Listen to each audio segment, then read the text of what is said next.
తెలంగాణ రాష్ట్రంలో వైఎస్ రాజశేఖర రెడ్డి గారి నేతృత్వంలో 25 లక్షల ఇందిరమ్మ ఇండ్లు ప్రతి పేదవాడికి తండాలలో, గూడాలలో, మారుమూల పల్లెల్లో, అడవులో ఎక్కడో ఉన్న వాళ్ళని కూడా 25 లక్షల ఇందిరమ్మ ఇండ్లు ఆ 10 సంవత్సరాలలో కట్టించినాం.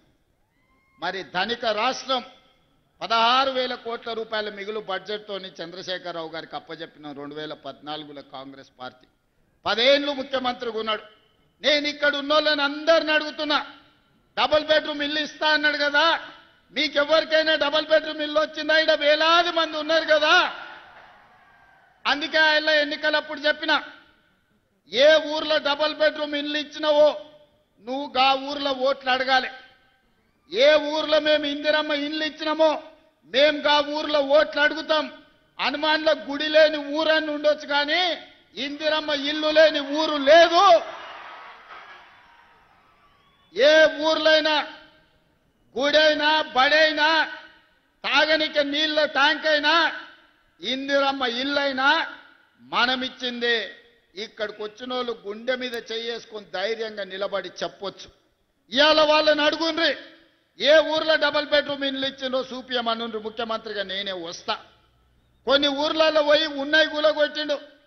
వాళ్ళకి ఇక చెప్పిండయా ఊరిచ్చిండంటే వరంగల్లోనే మీ కాలనీ మొత్తం అసలు గుడిసెలు ఏముండవని మొత్తం కాలనీ ఊడగొట్టిండు. ఏమైంది? చివరికి ఇల్లు వీకి పందిరేసుకున్నట్టు బజార్ పాలైంది వాళ్ళ బతికే ఆయన నమ్ముకుంటే. మళ్ళా ఆయన మేధావి, కోడి కొయ్యాలి, కళ్ళు కొయ్యాలి, దావత్ ఇయ్యాలి అని కూడా అడిగిండు వరంగల్లో. పాపం మంచోళ్ళే, తెలుగు కల్లోలే వరంగల్లో, కానీ ఆయన మాయమాటలు పడి మోసపోయింది. కోడి వెంచి ముదిరిపోయింది. లాస్ట్కు ఎవరెత్తుకపోయారో ఆ కోడిని కానీ ఇవాళ పేదోళ్ళ దగ్గర ఇల్లు ఇయ్యలే. అందుకే ప్రభుత్వం వచ్చిన ఎంబడే పేదవాడి ఆత్మ గౌరవం పెరగాలి అనంటే ఇందిరమ్మ ఇల్లు ఉండాలి. ఇందిరమ్మ ఇల్లు ఉండాలి అనంటే ప్రభుత్వం ఆర్థిక భారమైనా పర్వాలేదు ఇచ్చి తీరవలసిందే అని మొదటి విడతగా ప్రతి నియోజకవర్గానికి 3,500 ఇండ్లు, దాదాపుగా 4,50,000 ఇండ్లు, 22,500 కోట్లతోని పేదలకు ఇండ్లు ఇచ్చినాం. ఇవాళ ప్రతి గ్రామంలో ఇందిరమ్మ ఇండ్ల పనులు మొదలైనవి. అందుకే ఈరోజు ధైర్యంగా ఆ సంతోషంతో మీ అందరి అభిప్రాయాన్ని సోదరుడు మాధవరెడ్డి గారు మా కనీసం ఇంకొక 3,000 ఇయ్యమంటుండు.